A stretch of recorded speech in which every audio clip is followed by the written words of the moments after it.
Al Descubierto, líder en opinión por Venevisión, tu canal independiente. Amigos, vamos a conversar ahora con la defensora del pueblo, Gabriela Ramírez. Buenos días, bienvenida. Buenos días, Manuel. Muchas gracias por la invitación. Han tenido ustedes intensa actividad con lo que es el tema justamente de los derechos humanos y concretamente con el tema de la docencia en derechos humanos. ¿Tienen ustedes una escuela de derechos humanos? Sí, nosotros a través de la Fundación Juan Vives Zuria hemos venido trabajando el tema de formación en derechos humanos, pero hemos colocado el foco particularmente en los sectores de mayor vulnerabilidad, personas con discapacidad, mujeres y personas de comunidades, por supuesto, más excluidas, más pobres.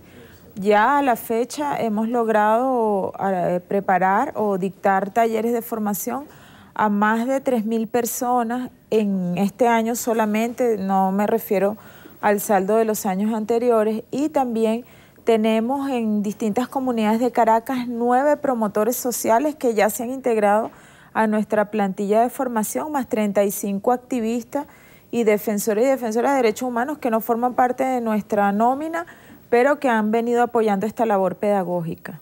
Y cuando nosotros vemos estos trabajos que realizan ustedes en cuanto al tema pedagógico, ¿cómo queda justamente la acción de la Defensoría del Pueblo en temas como las cárceles, por ejemplo, que son sectores absolutamente excluidos y que aunque hayan cometido delitos, hayan cometido faltas, tampoco tienen por qué ser las cárceles depósitos de seres humanos? Sí, tienes razón, Manuel. Nosotros hemos tenido una gran preocupación. Anoche justamente a las 8 de la noche conversaba con el defensor del pueblo de Aragua, Nancy Villalobos. Estaba saliendo de una mesa de diálogo de Tocorón. Nosotros hemos insistido de manera reiterada en la necesidad de que el Estado rescate el control de las cárceles. La Defensoría del Pueblo tiene permanente presencia para vigilar sobre el seguimiento a los derechos humanos, por supuesto la dinámica interna penitenciaria, donde la población elige un líder que generalmente es la persona que maneja más poder o más fuerza sobre el resto de la población penitenciaria, pues se generan estas distorsiones y por supuesto los problemas se dirimen por la vía de la fuerza.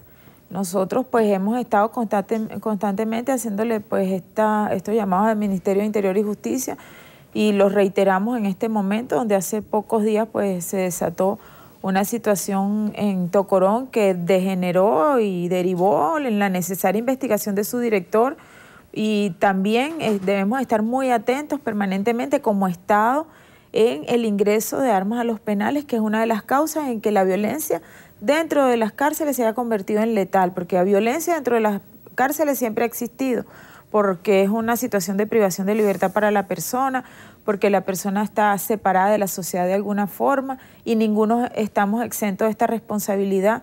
Las personas recluidas o privadas de libertad no deben perder ese vínculo con la sociedad. Eso inclusive está previsto en nuestra Constitución, pero es perentorio que se extremen los mecanismos de vigilancia para evitar que las poblaciones penales de nuestro país tengan este tipo de armas y diriman sus conflictos por la fuerza. Fíjense, si la responsabilidad definitivamente de los penales es del Ministerio de Interior y Justicia y de las autoridades adscritas a este ministerio, y ustedes no tienen mayor incidencia en ello, ¿cuál es la función de la Defensoría del Pueblo? La función de la Defensoría del Pueblo es alertar. Nosotros también hemos servido de vínculo. Cuando se desatan estas situaciones de violencia, la Defensoría tiene un rol preponderante en lo que es el establecimiento de los mecanismos de diálogo.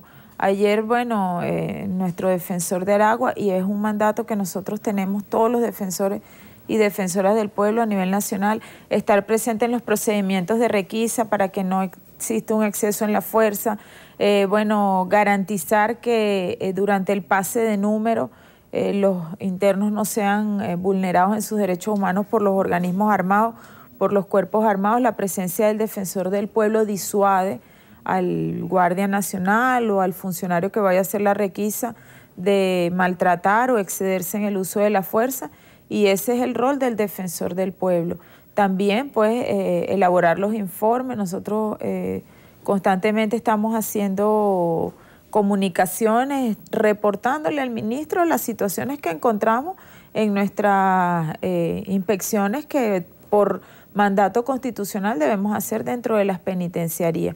Pero la necesidad de promover un liderazgo positivo y también la circunstancia, Manuel, de los planes de seguridad que han hecho aumentar la población penal en el último año, casi la ha duplicado, son factores que están incidiendo en el desencadenamiento de estas condiciones de violencia que actualmente atraviesan nuestras cárceles. A propósito justamente de lo que usted está diciendo, justamente de las cárceles, y está hablando también de la Constitución. Hay un mandato constitucional que por ejemplo, en el caso de los diputados electos y proclamados Viallo Pilieri y José Sánchez Mazuco, la Constitución dice que al ser proclamados gozan de inmunidad parlamentaria. Sin embargo, les dieron casa por cárcel. ¿Qué puede hacer la Defensoría en estos casos?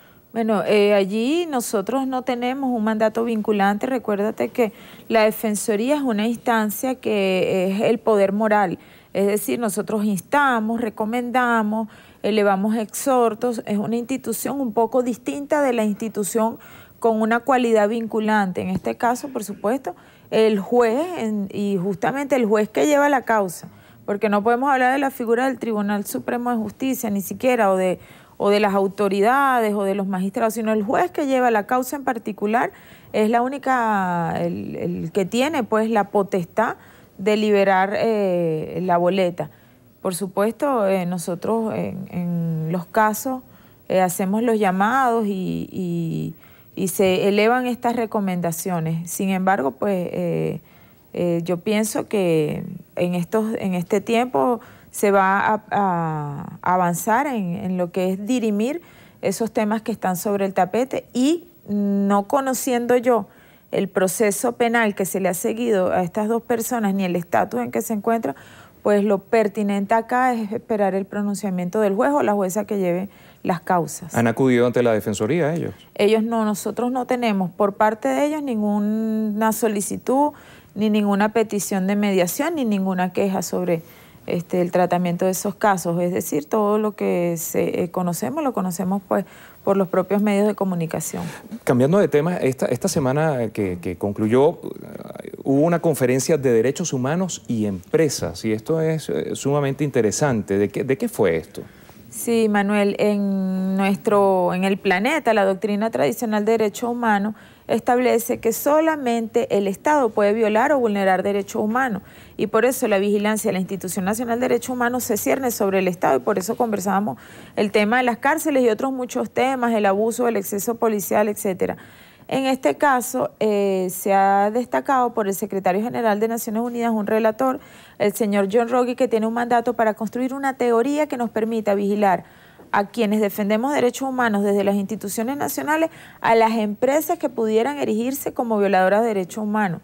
La propuesta que traían, digamos desde Naciones Unidas, era derechos laborales, derechos sindicales, explotación laboral, etcétera. Venezuela y la región americana, y yo como secretaria de la región americana, hemos propuesto que se incorpore el tema de violaciones masivas de derechos humanos por parte de empresas. Me refiero, por ejemplo, a cuando una empresa envenena un río, a cuando el ciclo productivo de una empresa puede generar desertificación, acidificación de las aguas, trastornos en el hábitat o en la comunidad donde desarrolla su proceso productivo. Esto ha sido acogido. También el tema de la privatización de los servicios públicos.